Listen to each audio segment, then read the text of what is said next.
When I turned 4, the parents who gave birth to me found me. For the first time, a man in a suit, a security guard, took me to the enormous house up on the hill. It looked just like a castle.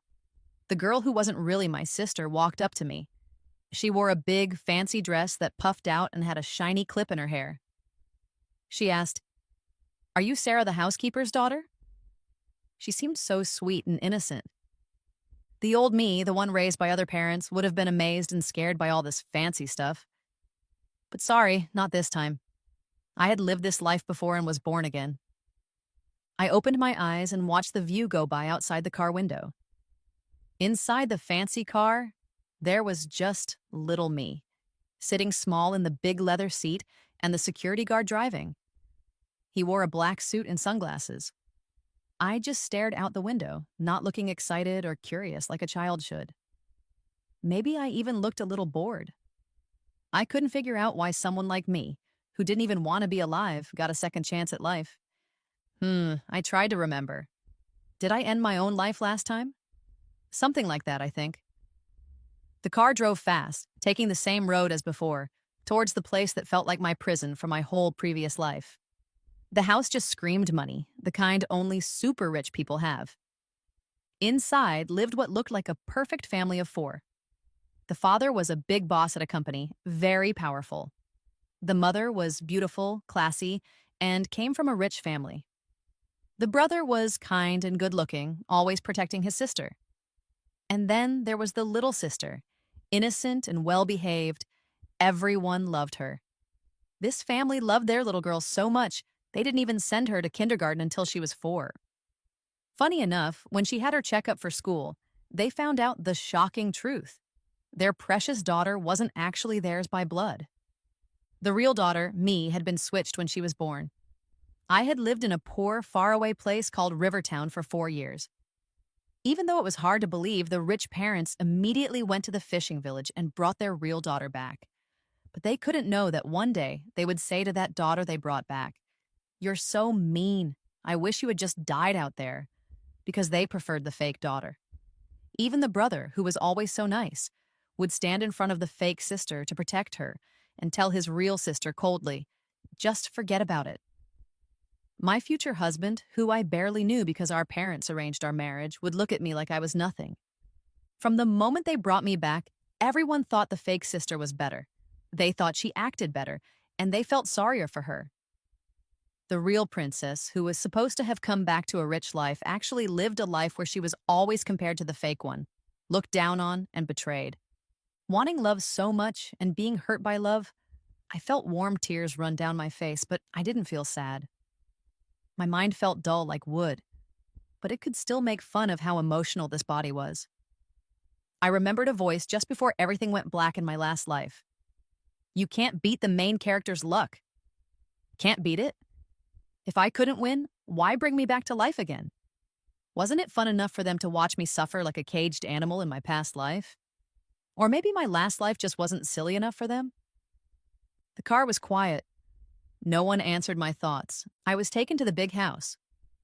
Robert and Helen were already waiting on the couch, along with a 9-year-old boy named Michael.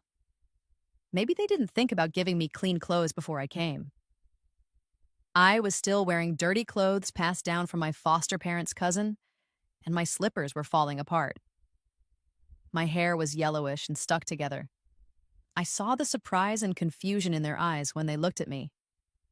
I didn't know if they hated my clothes or just me. "Mommy!" From the big, winding staircase, a girl in a puffy dress came down slowly.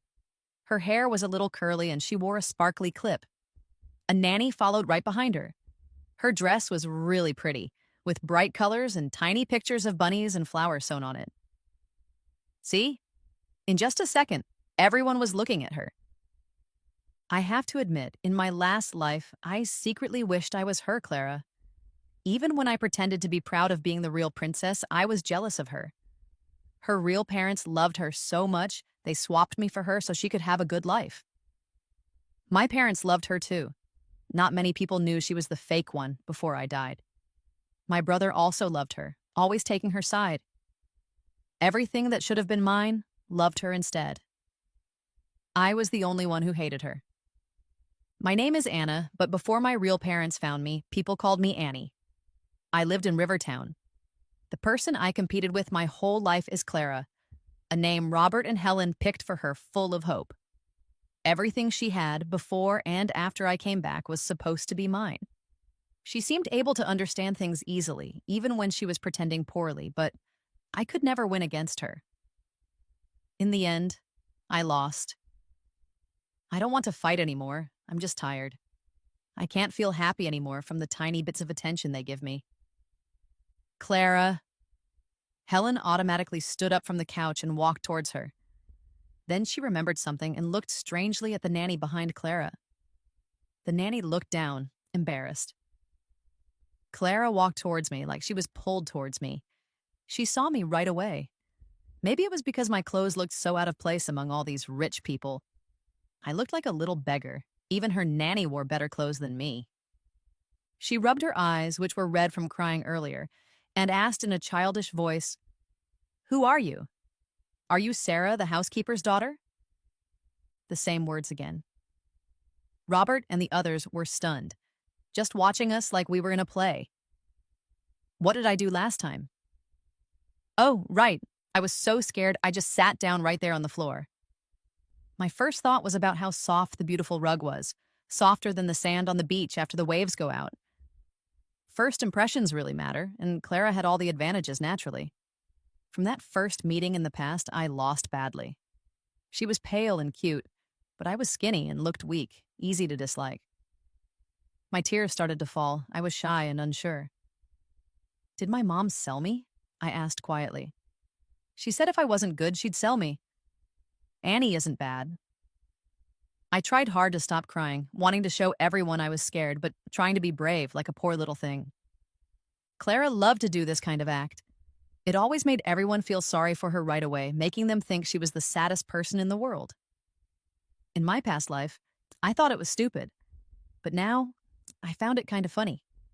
She wasn't very smart and her tricks weren't clever.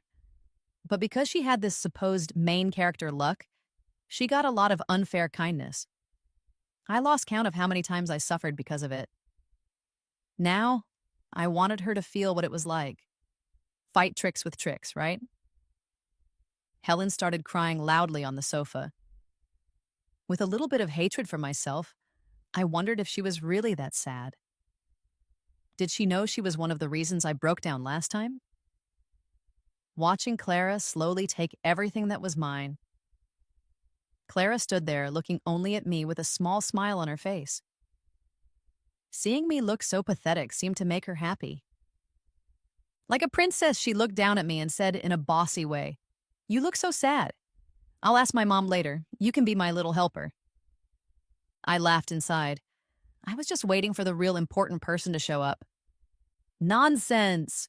shouted a woman in her 40s. She was dressed very richly and walked into the room, followed by her assistant carrying a briefcase. The whole room became silent after she spoke. Even Helen stopped crying. "Grandmother!" Clara called out sweetly, lifting her skirt slightly as she ran towards her. It was obvious her grandmother usually spoiled her, but it must have hurt when her dear grandmother walked right past her and instead knelt down in front of the little beggar she thought I was. Grandmother gently touched my dull hair, smiling. "What's your name?" I stopped pretending and looked her calmly in the eyes. "I'm Anna." I pointed at Clara, who was standing a few steps away. Does she want me to be her little helper? I started to cry again, looking very upset. Can I say no? I don't want to be someone else's helper. I promise I'll pay back the money my mom got for selling me. I choked out. In my past life, she was the only one who wasn't fooled by Clara's act. She noticed when I improved and told me I was doing well. Of course, I wasn't silly enough to think I could beat Clara's special luck. But grandmother cared most about family blood and what was best for the Miller family. She would spoil you if you were a Miller, but get rid of you if you weren't. To keep her attention, I tried hard to be what she expected. But I always seemed worse than Clara, often getting tricked by her simple plans. I guess she was disappointed in me in the end. "My dear child, of course grandmother wouldn't make you a helper," she said firmly. "Do you know what? You are my real granddaughter, the little princess of our Miller family." She wasn't just talking to me, but to everyone in the room. Grandmother, Clara is your granddaughter. Clara ran over and hugged her, but the assistant automatically pushed her away. Clara struggled and cried even harder. Helen was also crying, covering her mouth, shocked. Grandmother stood up, holding my hand, and led me to the sofa. Anna is a Miller child. The DNA test showed a 99% match. The assistant took the DNA report out of the briefcase. Clara used that moment to run to Helen, who hugged her tightly, both of them crying. Inside, I felt nothing. Scenes like this happened a lot in my past life. They usually ended with me being blamed and told to be more understanding. Clara was so pitiful, so why couldn't I just accept it? It was really just blaming me for being Helen's real daughter, for messing up her perfect bond with Clara. For 4 years, a Miller child was living somewhere else. I think something suspicious happened with the baby swap back then, Grandmother said, glancing at Clara, who was hiding. If it was just a mistake, we can't do anything. But if someone did it on purpose, our family won't let it go. Also, Anna here suffered what Clara should have suffered, so what is there to think about? Let's announce this properly soon, so Anna can get her real identity back faster. Grandmother turned to Robert. Robert, you're the child's father. It's your decision. The man on the sofa nodded, his face serious. He looked at his wife. Fine. I'll handle it this week. Meanwhile, Anna should be taken care of well at home. As for Clara, Grandmother interrupted him. Our family can definitely afford to raise another child. But because their identities are complicated and Clara took Anna's place, it's only right that she goes back to her own home. We don't know if the Dawson couple was involved, but whatever they did, Clara is innocent. We aren't cruel. We'll make sure Clara lives comfortably for the rest of her life. Grandmother turned to me, looking serious. It's best for her to go back now while she's young, so she can get back to a normal life. Clara seemed to understand they wanted to send her away. She cried and begged her mom and dad not to make her leave, promising she would be good. Michael tried to comfort her. I stared down at my dirty flip-flops, and I didn't expect much. I knew how this whole show would end. Helen couldn't stand Clara's heartbreaking crying, and Robert, always doing what Helen wanted, would give in. In the end, Clara stayed. It wasn't even that difficult. We lived pretending to be twin sisters, one the oldest Miller daughter, the other the second. Helen looked at me with a mix of guilt and sadness in her eyes, then glanced at Clara in her arms. Mom, how about we keep Clara? Helen asked. I've raised her for 4 years now. She feels like my own daughter. We've spent over 1,000 days together.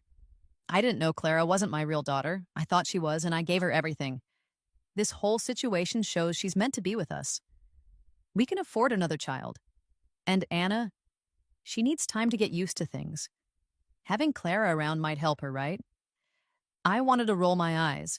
Sure, she's the daughter you worked hard to raise, but what about me, your real daughter? I didn't get any of that. I suffered in someone else's life for 4 years. And now I'm supposed to understand and let you keep caring for the girl who stole my life? No way. I tugged on Grandmother's skirt beside me.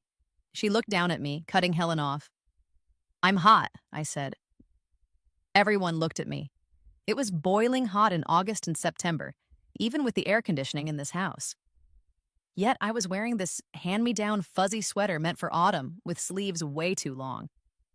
After they swapped me with Clara, her real parents never bought me a single piece of clothing. Everything I wore was left over from a distant relative's kids, whether it fit or not. When the assistant heard I was hot, he asked if he should take me to change clothes. Grandmother nodded, but I resisted. She looked a little confused, but let the assistant roll up my sleeves a bit to cool me down. With everyone watching, the assistant pushed my sleeves up to my elbows, revealing dark bruises. Someone gasped. Helen pushed Clara away and rushed towards me, but Grandmother was already holding my arm, demanding, How did this happen, Anna? Tell Grandmother who did this. Helen was crying beside me, wanting to get closer but couldn't. The Dawsons treated me terribly. They took out all their life's problems on me. Sons were valuable, daughters were not, especially a daughter who wasn't even theirs. They thought no one would ever find out about the swap, so they did whatever they wanted. If you tell anyone, I'll kill you. That threat stayed in a 4-year-old's mind. Even when my real parents found me, I didn't dare say a word. Only the servants around me knew, and they weren't going to risk their jobs for some unwanted kid. The bruises always faded eventually. The grown-up me regrets not telling someone about the abuse from the Dawsons sooner. Maybe I was scared, or maybe I was too proud. Little me knew getting hit was wrong. It meant I did something bad. I didn't want my parents to see that side of me, but now I'm back for a second chance. I won't be walked over. If I need revenge, I'll get it. At 4 years old, I don't need pride. I looked at my bruises and said, Anna wasn't good. Mom and Dad punish Anna. Robert slammed his folder down on the marble coffee table, his face full of anger. Clara started crying loudly when she saw my bruises. Grandmother glanced at her, anger twisting her face. This is an insult to the Miller family. We treasured their child, and they treated little Anna like this. Enough! Send Clara back! I had suffered this pain for so long, but watching it happen differently this time felt pretty good. I wonder if Clara's luck will let her stay this time. The staff moved quickly. Clara's room was emptied out fast. It was the second biggest room after Robert and Helen's, right across from Michael's room. I smiled secretly. Pretending to be pitiful worked. I never got to stay in that room before. After 2 months, I gained some weight, my skin looked healthier, and I was starting to look more like Robert and Helen. But I learned before that looks don't mean people will love you. Soon after I came back, Grandmother sent Clara back to the Dawsons. Helen didn't want her to go, but abuse was something Robert and Grandmother wouldn't ignore. Clara's cute act couldn't save her this time. They started investigating the baby swap and took legal action against the Dawsons, but I knew Clara wouldn't be gone forever. She'd come back eventually. During those 2 months, Helen was incredibly nice to me. I am her child, after all. Maybe she wanted to make up for the lost time, to build a connection. I just went along with it, taking the attention while I could. Though sometimes she would accidentally call me Clara or miss the child she raised for 4 years. That wasn't my problem. This new life feels like I'm just watching a movie. I don't feel the happiness or sadness as strongly. The feelings don't seem as real. My brother, 5 years older than me, kept his distance. He's smart and always polite, but he couldn't hide his real feelings like an adult. Helen wanted us to become close, but he always had an excuse. His eyes looked at me with cold blame, like I was a thief who ruined his perfect family of 4. Like I kicked his sister out, the little beggar invading their home. Okay, fine. In a way, I did disrupt their family, but I was almost happy about it. In the middle of November that year, my family threw a huge birthday party for me, my very first one. It felt like they were trying to make up for all the birthdays I missed. It was also a way to introduce me to everyone. Robert held me as I calmly listened to all the important people saying nice things. They wished me happiness, success, and an easy life. They all said I looked like the best parts of both my parents. For those few hours, I really felt like a princess, treasured by someone. But being a princess doesn't last forever. I'm like Cinderella, the magic will disappear when the time is up. Robert had to stay and talk to guests at the party, but Helen wanted to take Michael and me home early. She seemed really eager, which gave me some ideas. By the time we reached the house, it was 10:30 at night. At the entrance, Helen let go of my hand and walked quickly into the living room. Michael, usually calm, seemed nervous too. Clara! Clara was sitting on the sofa in a white dress, looking much older. She lay in Helen's arms, crying softly, saying how much she missed her mom, dad, and brother. Clara, welcome home, I heard my brother, who never liked me, say happily. I quietly went back to my room from the entrance hall. Good kids go to bed early. The next morning, Clara was already sitting nicely at the dining table. I guess those hard days at the Dawsons made her less picky about food. When Helen saw me come downstairs, she gently lifted me onto my chair and asked if I slept okay. Even Michael was nicer, pushing the milk closer when I couldn't reach it. Clara, sitting next to him, watched me nervously, not acting like her old self at all. Anna, Helen said, we need to talk about something. Clara's real parents were arrested by the police. She has nowhere else to go. Can she stay with us? I took a sip of milk. I've always hated milk. It tastes awful. I listened quietly as Helen explained how sad Clara's situation was. Robert had already left for work, and grandmother was back at her own house, so the three of them waited eagerly for my answer. I glanced at Clara's pale, bare arms and looked down. Isn't that Mom and Dad's decision? I wanted to say no. I wanted to kick her out, make her feel small. I wanted her to be hit, just like I was. I wanted her to suffer like I did. But could they really give me that satisfaction? Helen patted my head, smiling, seemingly pleased. Anna's so understanding. We'll be a family of 5 now. The Dawson couple went to jail because of the Millers. Since Clara was removed from the Miller family records, she couldn't inherit any money. Grandmother just ignored the whole situation. In the end, Clara stayed as the adopted daughter of the Miller family. I couldn't help but notice how things seemed to change a lot, yet somehow stayed the same. Helen loved pretending we were all happy siblings and often tried to get her 3 kids together. But it was clear I didn't fit in with them. At first, Clara acted very well behaved. She was naturally a bit scared of me and tried to subtly show she still belonged. But I couldn't stand Clara's sneaky pride. Whenever she was acting cute with Helen, she'd sneak looks at me like she was showing off. She'd talk constantly about trips they took before I came back, or gifts from Mom and Dad. And with Michael, even worse. Brother, why are you only holding my hand? Sister's right next to us. Brother, you're the best brother in Clara's heart. We'll be siblings forever. Listening to this made me feel sick. I couldn't be bothered dealing with Clara's annoying comments, so I decided to pretend to be sick all the time, like a weak, delicate flower. Doctor checkups wouldn't find anything wrong, but since I was abused for 4 years from birth, being weak made sense. I got tons of attention. Grandmother came back to yell at Robert and Helen, which made Clara so scared she stayed in her room, acting like a scolded child. Don't underestimate Clara. She's young, but she's definitely not harmless. At least I wasn't stuck watching their little drama, bored by Clara's bad acting and Michael's foolishness. This sickly act was working well. Whatever Clara wanted before, or whenever she was upset, things were easily given to her back then. But now, it was my turn. Clara entered my room without knocking. It was the first time since she came back. I got angry that she didn't knock. The pink walls had been repainted a creamy white because I said pink made me feel anxious. Everything was changed to how I liked it. She walked over, her eyes a little red from seeing how her old room was now mine. It gave me a strange, satisfying feeling. I don't think it's weird. It just felt good to take back what belonged to me. Standing by the bed, she watched me playing with a Rubik's Cube and started her usual subtle attacks. I'm sorry, sis. I was talking with a brother earlier and didn't notice you weren't feeling well. You need to take better care of yourself. Don't make Mom and Dad worry. She added, Mom had Auntie make all sorts of healthy soups for me, things like bird's nest, special fungus. I don't even remember them all. That's why I'm so healthy. I knew what she was trying to say. I'm so close to brother, I didn't even see you. You don't belong with us.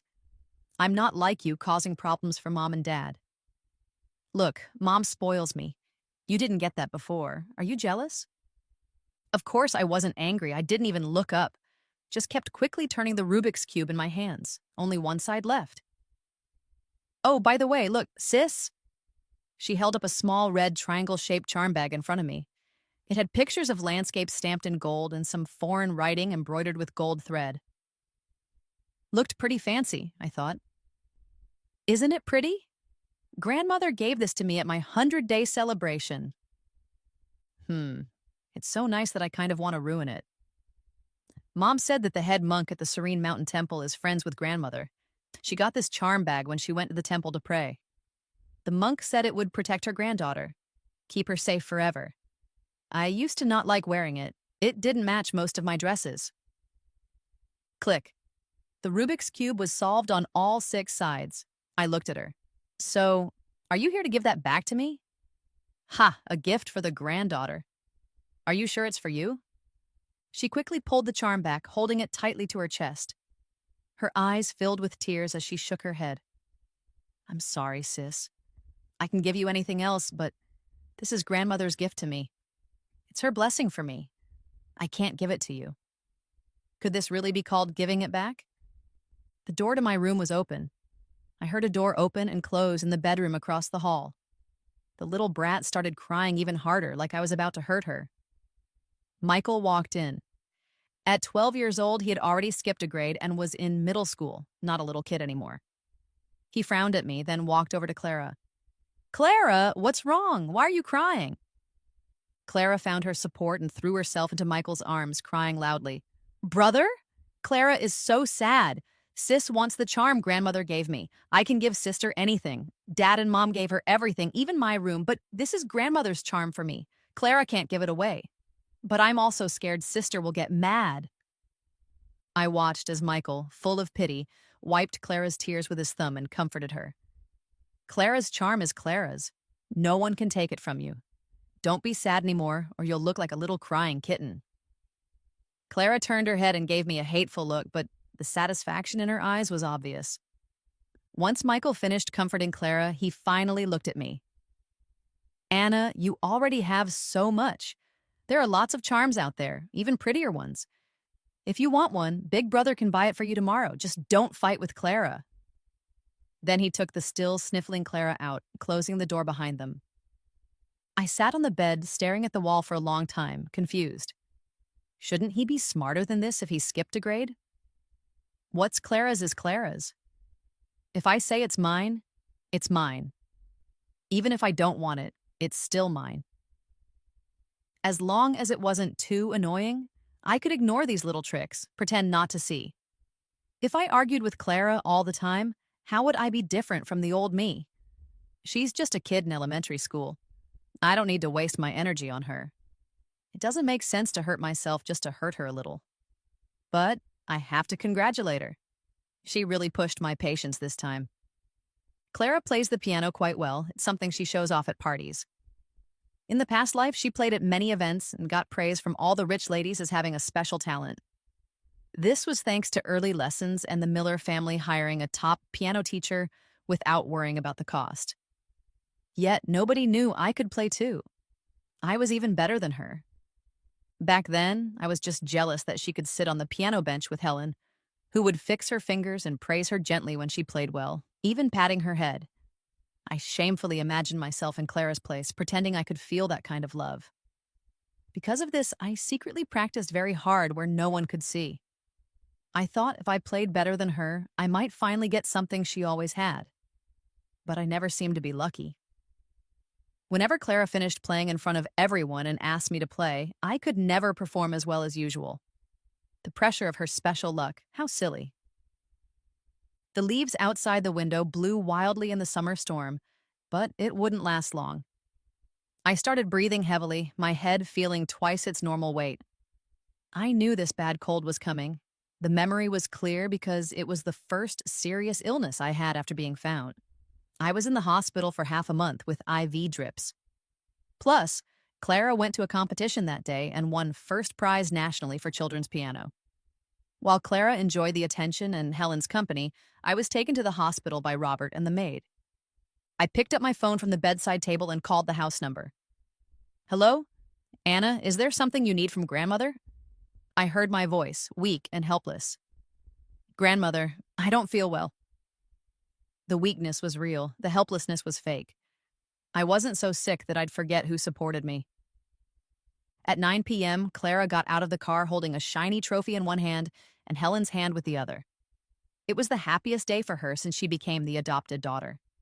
Being on stage with everyone looking at her, the admiration, the jealous looks from other kids, and her mom's proud praise made her feel like she was still the loved oldest daughter of the Miller family. She glanced at her trophy with a small smirk. She thought, didn't Sis just start learning piano recently? I should show her my trophy when we get home. Dot, holding Helen's hand tighter, her face full of childish pride, she said, Mom, maybe I should help Sis with her piano. After all, I just won an award. Helen chuckled, thinking her daughter was just innocent, and laughed along. Oh, you just won? And you're already thinking of teaching your sister? Their happy mood was ruined as soon as they walked into the entrance hall. Grandmother was sitting on the couch, looking unhappy as she stared at the mother and daughter who just came in.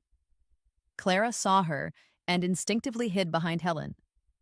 Helen hadn't figured out what was wrong yet. She gently asked her mother-in-law why she came so late without telling the servants first. Grandmother let out a cold laugh.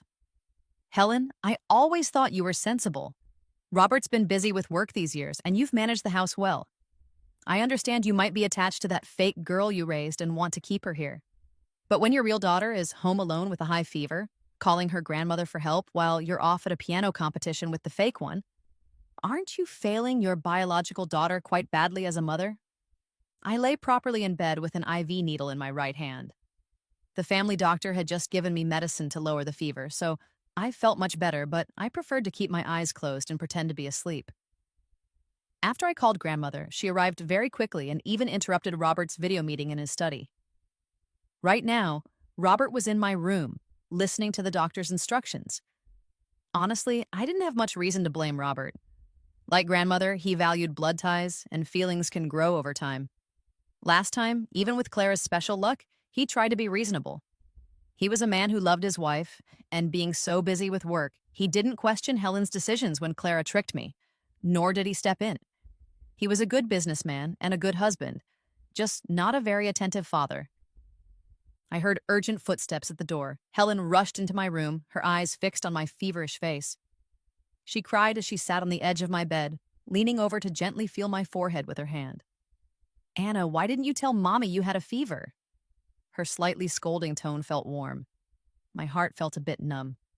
Numb, like it couldn't feel anything.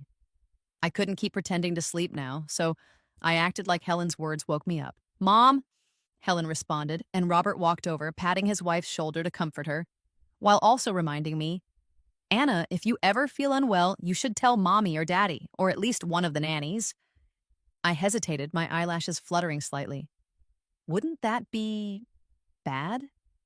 Why would Anna think that? You're Mommy's daughter. If you're not feeling well, it's normal for Mommy to be worried. I spoke with a very innocent voice.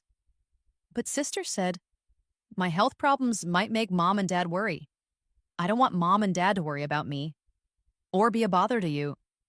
Robert stiffened, and my last words seemed to hurt him. Clara told me not to make you guys worry. Don't blame me for being thoughtless and not telling you. Blame me for being too thoughtful. Dad's very busy, working late every day, and Mom has to take Sister to practice piano and go to competitions. Anna didn't want to distract Mom and Dad. I could just handle it myself when I feel unwell. I've always been good at saying things that make people feel sorry for me. Helen, influenced by me, was now crying in Robert's arms. I knew that kid Clara wasn't as innocent as she looked even at such a young age, stirring up trouble in front of Anna. Is she unwilling to give up the Miller family daughter title and angry at Anna for taking her place? Grandmother entered the room. I always trusted her ability to see the truth. After all, growing up in high society, she'd seen all sorts of tricks, and Clara's simple ones were nothing to her. So, usually, I wouldn't try to be clever around her. What's real is real. If Clara's parents hit me, I'd just show the bruises. If she told me being sick would worry Robert and Helen, then I really wouldn't bother them. I'm just a little simple-minded. Anna, listen to Grandmother. You're the Miller family's little princess. Everything about you is the most important. Don't believe what some people say to you. And also, Grandmother will teach you how to judge things for yourself. She came over to fix my blankets, looking a little disappointed, but also showing a bit of kindness in her eyes. I nodded yes. Of course, I'm the most important thing. Nothing is more important than myself. In the end, I reached out from under the covers and pulled her hand. Grandmother, when Anna was just asleep, I had a very scary dream. Everyone in the room turned their attention to me. I dreamed that when I was very little, Grandmother gave me this very pretty red charm. But when I was little, I hadn't even seen Grandmother, right? Then I dreamed that I was walking alone in a temple. Mom and Dad disappeared, and an old man in a gray robe stopped me. I was scared.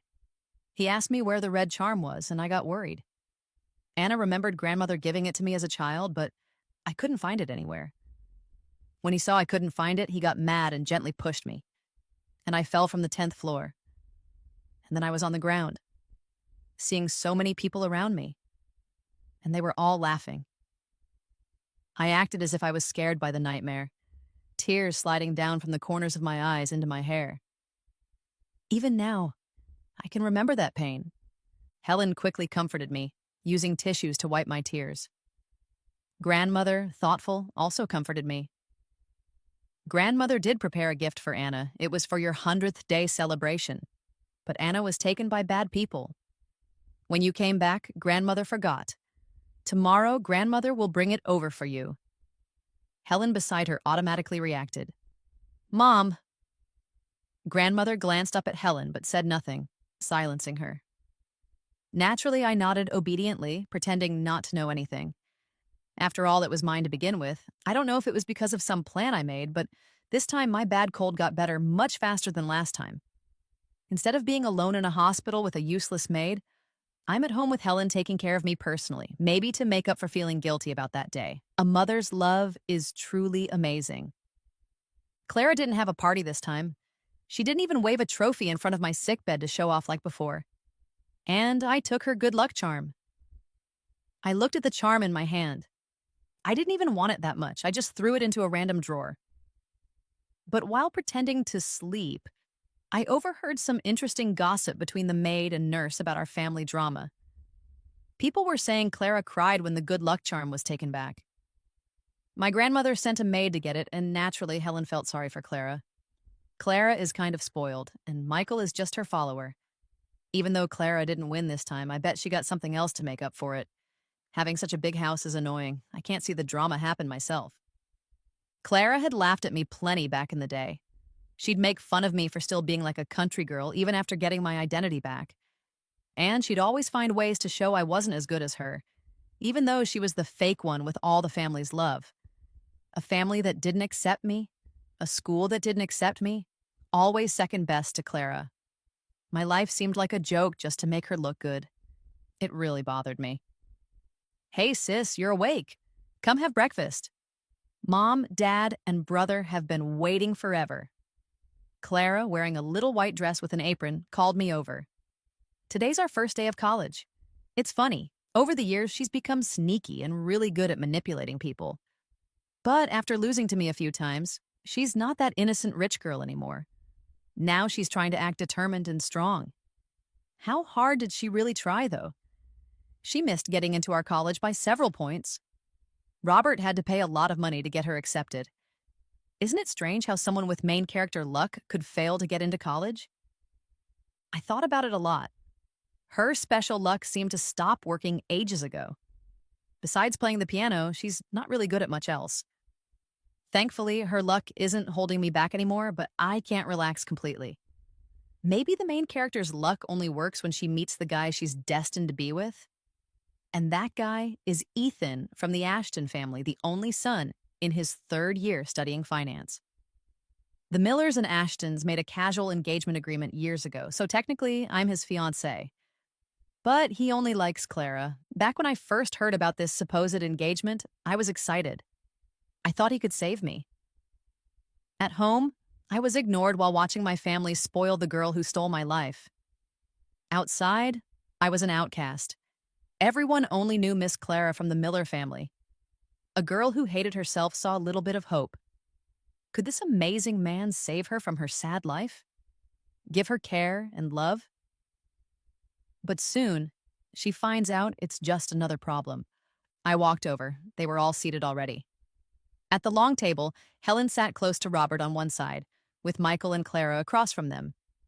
The table seemed big, but adding another person would make it crowded. Forget it, I'll sit at the head of the table.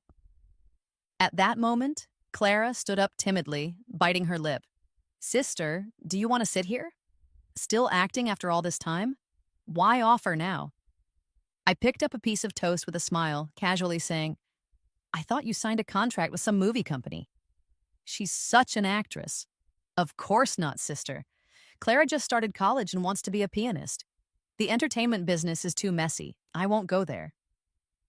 Oh, now she looks down on other people's jobs? Helen gently added. It's good you're not going there, Clara. Stay calm. Your sister's not that sensitive. You worry too much. Let the maids handle breakfast next time. You're also our daughter, a miss of the Miller family. Just be happy and enjoy your life, okay? Clara suddenly looked like she was about to cry. Clara's scared sister doesn't like me. Scared mom and dad might leave me. Without them keeping me, I wouldn't survive. So I want to do more for the family. Though I was surprised by another unfair attack, I stayed quiet, calmly eating my breakfast. Michael spread jam evenly on a piece of toast and handed it to Clara beside him, comforting her softly. Mom and Dad wouldn't do that. The maid standing near Clara agreed. Yeah, Miss Clara, the eldest miss has only been Mr. and Mrs. Miller's daughter for 14 years while you've been theirs for 18. The table went silent for a moment. I looked up to see which maid it was. Over the years, we've had so many maids. I'd never seen one so clueless. The maid realized her mistake. Standing nervously by Clara, she was small and pale, just like Clara. Looking closer, I recognized her, one of Clara's loyal followers. Maybe because Clara wasn't doing well now, this maid didn't get promoted either, ending up as a junior maid in the Miller kitchen. In the past, when Clara was the loved fake princess, this maid, Lily, had more influence than I did. Lily was convinced that this popular fake girl would be bullied by poor little me and would always defend her, often targeting me. New food deliveries were tasted by Miss Clara first. Clara would leave Helen's specially designed clothes in shared rooms, pretending they were mine. Then Lily would scold me for touching Clara's clothes. She'd stop me from going into the piano room, claiming Miss Clara was practicing inside. Don't disturb her, she'd say. Now that I think about it, I'm really angry. But Clara never expected her helper to be so stupid this time. She was definitely surprised. Robert put his spoon down and spoke firmly. When were you hired? Weren't you trained not to gossip about the owners before you started? Sir, I'm sorry. I said something I shouldn't have. Lily bowed quickly, admitting her mistake. Working for the Miller family paid well and was an easy job, something she couldn't afford to lose. You're fired. Have the manager settle your pay for this month, Robert decided. Lily started to cry, hoping Clara would defend her. But unfortunately, this was a different Clara who couldn't even help herself, let alone someone else. Within minutes, Lily, who used to act so important in her past life, was taken away by the manager. Who knows if she regrets helping Clara now without thinking? But why should I care if she regrets it or not? Clara started crying and said, I'm sorry, sister. I didn't know Lily would say that. I just can't leave Mom, Dad, and brother. I didn't mean anything by it. Mom, maybe I should just leave? You've raised Clara for 18 years. If I stay, my sister won't be happy. I chuckled. All talk, no action. If you want to leave, just go. She didn't expect me to say that and stopped crying for a second. I didn't know my sister had such a big problem with me. I just really can't leave Mom and Dad. Helen patted my hand. Enough. Both of you are my daughters. Nobody's leaving. I felt nothing inside. Without Clara's influence holding me back, I've shown my abilities. I'm graceful and pretty, admired by many. I've won awards and have many skills. In society, I'm known as the beloved daughter, the granddaughter and daughter Helen boasts about at parties. At home, I'm not ignored. I keep quiet at school, but people still like me. Clara is just an adopted daughter now, nowhere near as arrogant as before, only pretending in front of others. What I wanted so badly in my past life was achieved easily in this life, but I'm not as happy as I thought I would be. A single piece of candy could bring 10 times more happiness before, even though I didn't have it then. Now, even with 100 pieces, there's no joy. I couldn't feel love before, and I don't want to feel it now. Breakfast was awkward for everyone. After eating, I got ready to go to school. Before leaving, Robert handed me a black card. Anna, now that you're going to college, here's an unlimited black card. Your company earnings will go in here too. Buy whatever you like. I took it naturally. The card did make me feel a bit better. Clara came over. Sister, I really envy you. Dad really loves you. She looked down, twisting her dress. Of course, Dad loves his daughter. Robert sometimes gave Clara money because Helen asked him to, but never any company shares. I noticed Clara staring at the black card, clearly jealous.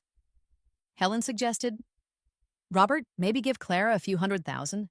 Young people have a lot of expenses these days. Robert pulled out a regular bank card from his briefcase. Thank you, Dad. But Clara shouldn't accept it. Tired of her fake feelings, I got in the car first. Shortly after, Clara joined me with two bank cards in her hand, looking obviously embarrassed. Sister, sorry I'm late. It's my brother's fault. He insisted on giving me a card. I glanced over and coldly teased, No worries, sis. Didn't you say you wanted to leave? Take more money and enjoy yourselves. Clara shot back, Mom says she can't bear for me to leave. The car wasn't big, and the divider separated us from the driver. The mood got tense. I smirked. Your parents got out of jail, right? Seeing Clara's face turn pale, I finally looked away, satisfied. The university is about an hour-and-a-half drive away. Once we arrived, I got out of the car immediately while the staff helped Clara with her bags. Clara chose to live in the dorms, going home on weekends. Meanwhile, grandmother bought me a fancy apartment near the campus. Walking under the big trees on campus, I ignored two older students trying to get my number. I stared at the art building at the end, which looked a bit old-fashioned. I looked up to the top floor, the 10th floor. The sunlight was bright, making me squint as I thought back to the past. Clara had asked to meet me during our third year of high school. The Ashton family wanted me and Ethan to go through with our engagement, to strengthen their connection with the Millers. But I knew Ethan didn't like me. He liked Clara, my fake sister. The Ashton family only cared about the family bloodline. Clara was probably there to ask me to back out of the engagement. On the 10th floor rooftop, holding a report saying I had depression, I looked at the busy world below. For a moment, I thought about giving in to my sadness and ending everything, breaking my pain into pieces. Clara was late, and as I stood near the edge, I felt someone push me from behind, and I fell. Instead of begging me to cancel the engagement, the spoiled Clara of 20 years thought, why not just get rid of me?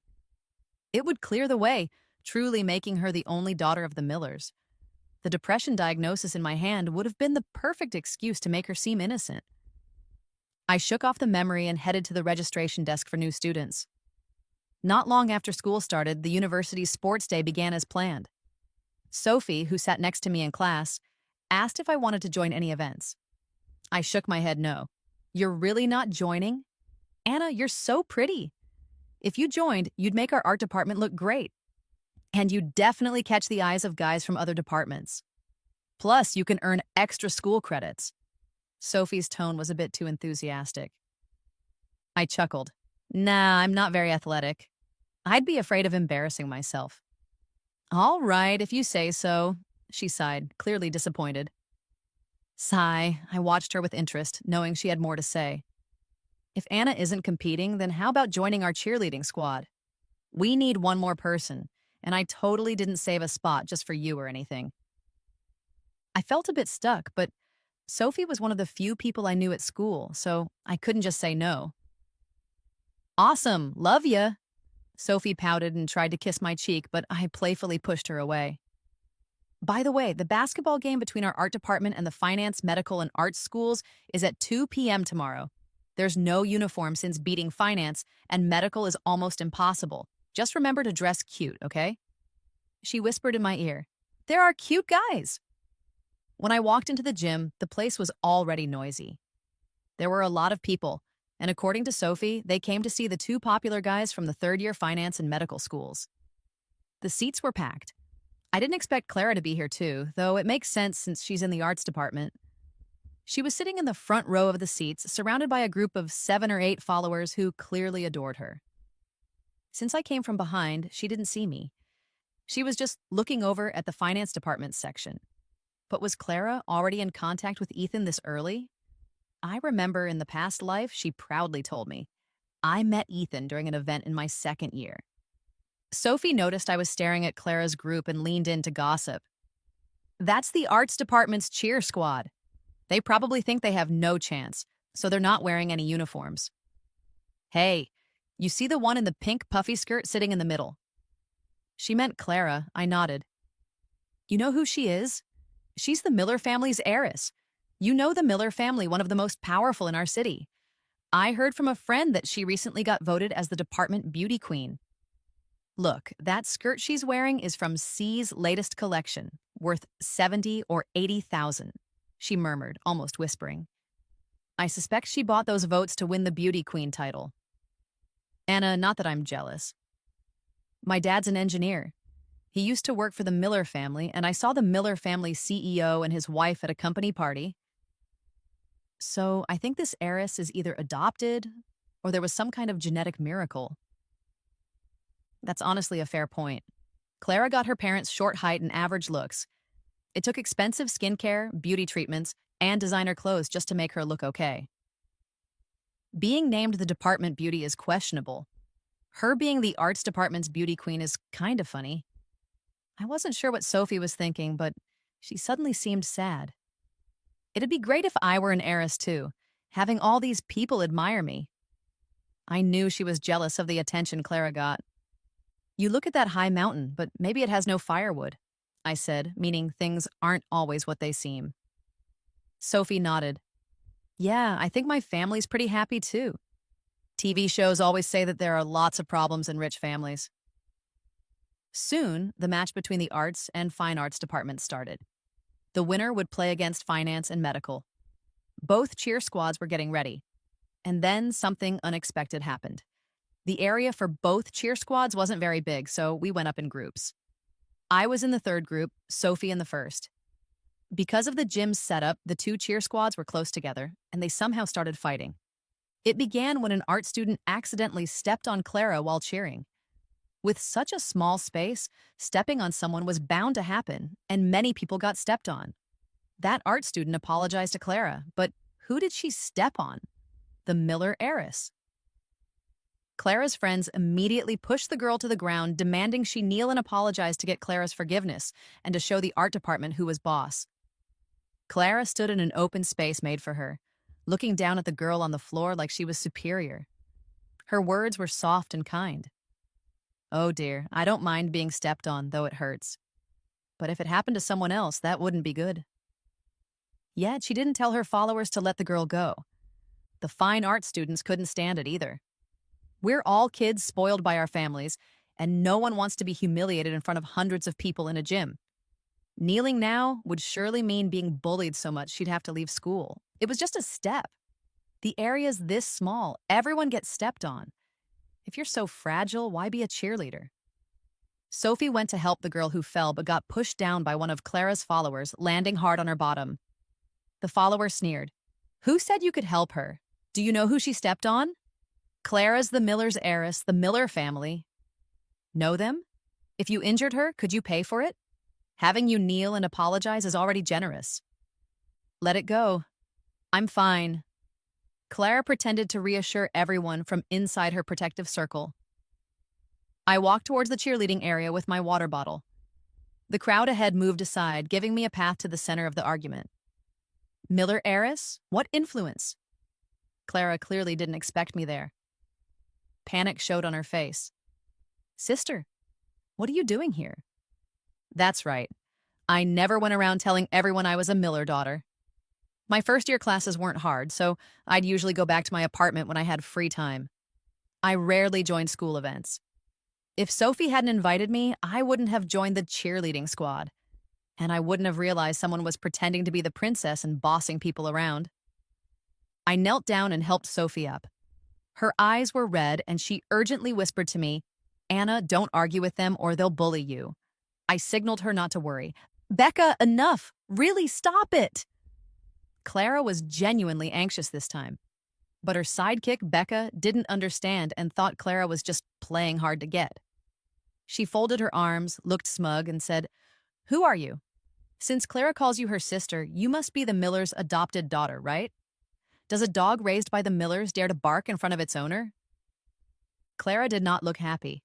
I turned to Clara. I'm the adopted daughter? Clara quickly explained, No, sister, that's not what Becca meant. She doesn't know our situation.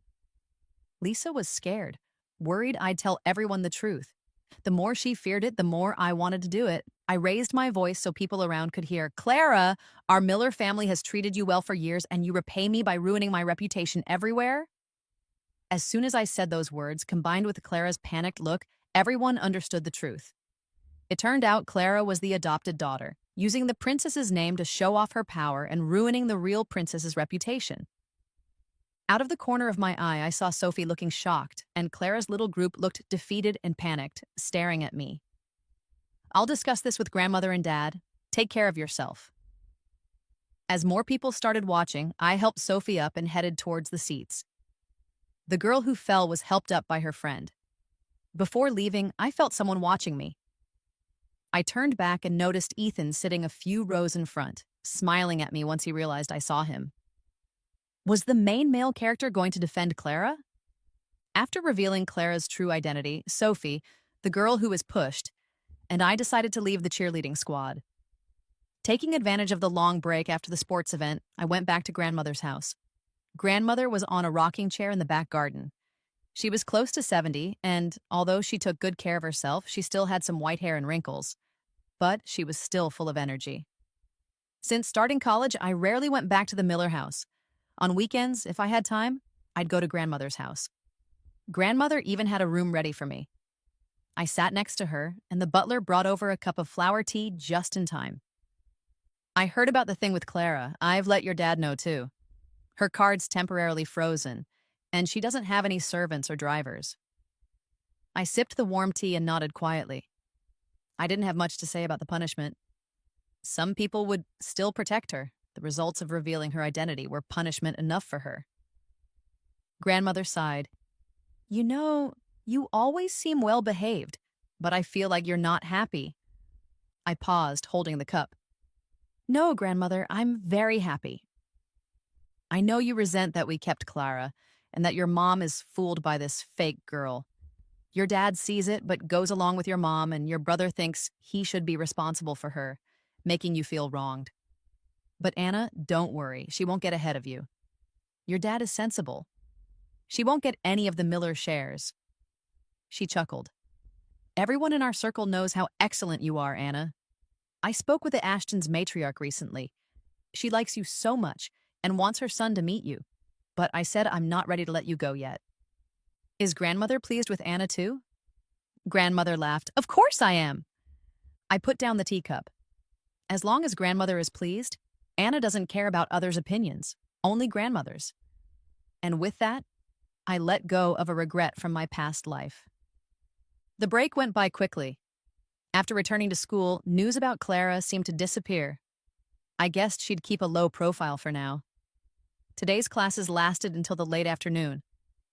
Leaving the building, I saw someone unexpected. Michael was parked outside the art school building. If he were looking for his sister, he should have been at the arts department for Clara. Being here meant only one thing. He was here to confront me for Clara. I ignored him and walked past, but he blocked my way. Anna, your brother wants to chat with you. Noticing the stares from others around us, I motioned for us to find a quiet place. College students love gossip, and I didn't want another rumor starting by the next day. We ended up on a quiet path behind the library. Hardly anyone came here, and it was close to the exit. After hearing Michael's pointless talk, I could head back to my apartment. What do you want to say? Go ahead, I said flatly. Michael looked at me with frustration. Anna, don't be like this. I heard about what Clara did.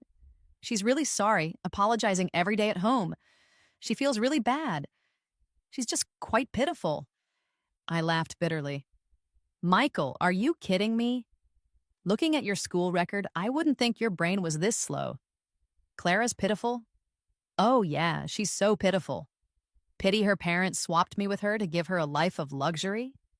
Pity she didn't suffer for 4 years, no beatings, no starving. Pity she has had everything while I had nothing. Michael rubbed his nose tiredly. Anna, Clara's all alone now, like an orphan. Why not let it go? And why is she all alone? Why did her parents end up in jail? Don't you know? You say she doesn't have a home? Brother, from the moment I was swapped, I didn't have a home either. Michael stood there, stunned. The sky was getting darker. I was ready to leave, not interested in arguing with him anymore, when I saw 2 rough-looking middle-aged people dragging Clara into this alley. That pair looked poor, but I'd never forget them. Childhood nightmares came rushing back, and I took a step back without thinking. Michael noticed and pulled me to hide behind a row of notice boards. Don't be scared. I rolled my eyes. Why would I be scared? The notice board was close to the alley. We couldn't see them, but we could clearly hear their conversation. I told you not to ask me for money anymore. Wasn't the tens of thousands I gave you last month enough? Why are you back? Clara's voice was sharp. Come on, daughter, just give us a bit more. It's tough getting out of prison. No one will hire us. Your dad likes drinking and gambling. Money doesn't last long. Don't call me daughter. I'm not related to such messy parents. My dad is Robert, the chairman of the Miller family, and my mom is Helen of the Miller family.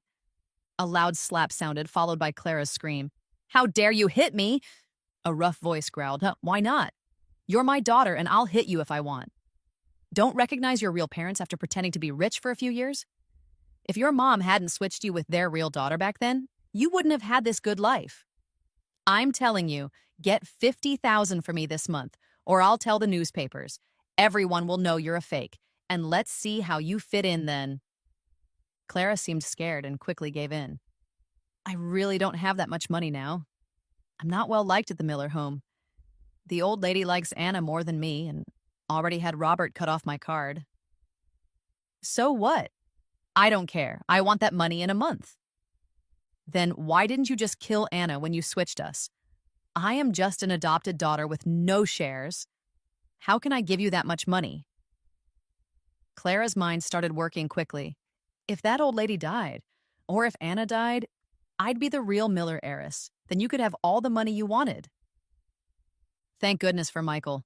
If he hadn't asked me out, I wouldn't have overheard such a thrilling plan to harm me. And thankfully, because it was convenient, I chose this hidden spot and brought a voice recorder. Once that family trio left, Michael and I stepped out from behind the notice board. This is your pitiful sister you talked about? He seemed a bit angry and guilty. Anna. I didn't let him waste words and turned to leave. He caught up to me. Let me drive you home. It's not safe out here. I said nothing. My cold look made it clear I refused. I just wanted to keep my distance. He couldn't argue, so he followed behind in his car. But what difference did that make? Did he think I'd be touched? Did he think it made up for all the times he hurt my feelings? Late affection is worthless, and family warmth is the same. On my way back, I ran into Ethan. Surprisingly, he lived in the same apartment building, just on the floor below me. Hey, I'm Ethan. We met at the basketball game before. Hello, Mr. Ashton. I clutched my bag tightly, worried he'd try to take my recorder. You live in this building too? I nodded. Can I call you Anna? I replied politely, It's just a name, Mr. Ashton. Go ahead. The elevator reached his floor quickly. See you later, Anna. Back at my apartment, afraid my grandmother couldn't handle the shock, I sent the recording to Robert. He replied quickly saying he'd gotten me a week off school, wanted me to relax, had arranged for 2 bodyguards to be nearby, and promised to fix everything in 3 days. Late that night, Helen called. Robert must have let her hear the recording. I figured the adopted daughter trying to harm her own blood relative and grandmother might cool her motherly feelings for Clara, yet I still didn't answer the phone. The next morning, my phone showed dozens of missed calls and video chats from Helen and Michael, almost every 10 minutes. It seemed like they hadn't slept all night. Meanwhile, I slept perfectly, just like the night they brought Clara back. Soon, my phone buzzed with a video call, and I answered. Helen's eyes were red and puffy from crying. Anna, my dear, I'm sorry. I was blind to bring Clara back. Please don't blame me. I shook my head. I don't blame you, I said. There's no love, so there's no blame. No hope, no disappointment. Blaming is too much effort for us. That afternoon, I found out from the building's residents group that Michael bought the apartment across from mine. He sent a message saying he was worried about me living alone and would stay next door to protect me. I didn't care. With the power of the Miller family, handling those 2 ex-convicts was easy. It was unlikely I'd be in any real danger. I sat on the couch watching TV when the doorbell rang. The smart doorbell showed Ethan at the door. Ethan? I still felt cautious. Mr. Ashton? Is something wrong? Ethan held up a bag of snacks to the camera. Anna, a classmate told me you've taken some time off, so since you're just upstairs, I thought I'd check on you. Are you feeling okay? I opened the door. Though unsure of Ethan's reasons, I had to be polite because of the Ashton family. Leaving him outside seemed rude. Ethan stood at the doorstep respectfully, handing me the bag of snacks. Before I could say anything, the door across from me opened wide. Michael, in casual home clothes, quickly stepped between me and Ethan. He didn't look like his usual neat self. He looked Ethan up and down. We all move in the same social circles, so it's not strange to see each other at parties. We know who each other are. Ethan stayed calm and polite, nodding. Michael. But Michael didn't nod back. Instead, he turned to me and almost begged, Anna, it's dangerous these days. Why would you open the door to a stranger? From now on, just call your brother if something comes up, okay? I didn't want to take the snacks from Ethan, but with Michael standing there, I didn't want to waste time arguing. So I thanked Ethan, stepped back, and closed the door. Then my phone buzzed with a flood of texts from Michael. Does Anna like desserts? Want your brother to get you more? What do you want for lunch? I can bring something after work.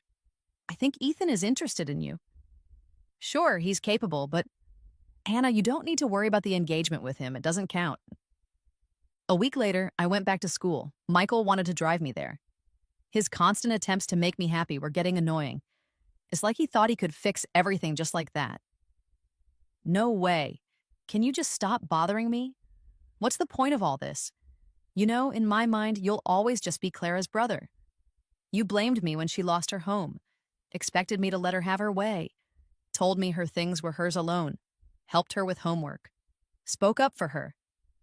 You've always been the perfect brother to Clara. All your care went to her. I stopped seeing you as my brother a long time ago. So, Michael, why bother? I left without caring how pale his face turned. At school, Clara had dropped out and disappeared. Back at home, I heard Clara's biological dad was in jail again. Probably for life this time. Their plans were stopped before they could really do anything, and although we had recordings, it wasn't enough proof for serious legal charges. But the guy gambled. The Miller family made sure his debts grew huge. Every day, he pressured Clara for money. But where would she get any? Helen was completely done with her, kicked her out, and told everyone about her bad deeds. Clara begged on her knees, crying terribly, asking Helen for another chance.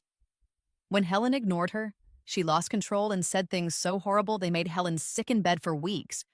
With no money and her dad threatening to sell her off, Clara sold her luxury clothes and bags, got a few million, but her dad took most of it. But gambling is a hole with no bottom. That money disappeared quickly, leaving her dad deep in debt. He lost a limb in a fight and eventually ended up in prison again. This time, the Miller family made sure he stayed there. The debts fell on Clara and her mom. Then they vanished. In my third year of college, I saw her in the gossip magazines. Shocking! Low-level starlet takes her bedroom antics to movie set. The comments online were roasting her. I wasn't surprised she ended up in a job she once looked down on. She probably had no choice. It's hard to live simply after being rich. The tens of thousands she might make now aren't like the easy pocket money Robert used to give her. It was at a fancy party where I last saw her. From the VIP section on the second floor, I watched her covered in heavy makeup. A thin man, shorter than her, stood beside her, introducing her like a salesman to men in suits, making exaggerated faces. I was on my way to the restroom when I overheard a woman with gold bracelets slapping her hard and yelling insults. Clara screamed, "Do you know who I am? I'm the Miller family heiress." The woman spat back, "You, don't you think I know? You're a fake, just an adopted kid." "Mrs. Miller already exposed you. You're a traitor, saying you're the Miller heiress? Get real. Which heiress fools around with men anyway? Don't you dare ruin their family name." I wanted to wait until they finished, but their fight seemed like it would never end. The woman with the gold bracelet saw me and quickly smiled. "Lisa, didn't think you'd be at this event." Clara turned, her eyes full of hate. "Anna," she snapped, "it's your fault, all your fault. Why were you found? Why didn't you just stay missing?" As Clara's yelling became crazy, the woman in gold quickly grabbed her, whispering, "Lisa, we should go." After that mess, Grandmother regretted inviting me to the party and said she never wanted to see Clara again. The gold bracelet woman helped shut Clara down, and the Miller family gave her plenty of gifts to keep her husband loyal.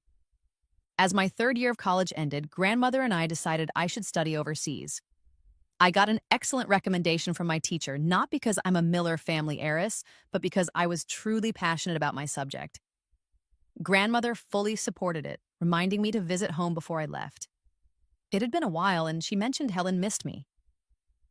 Just before leaving, I went home. Helen cooked dinner herself, and to be honest, it wasn't great.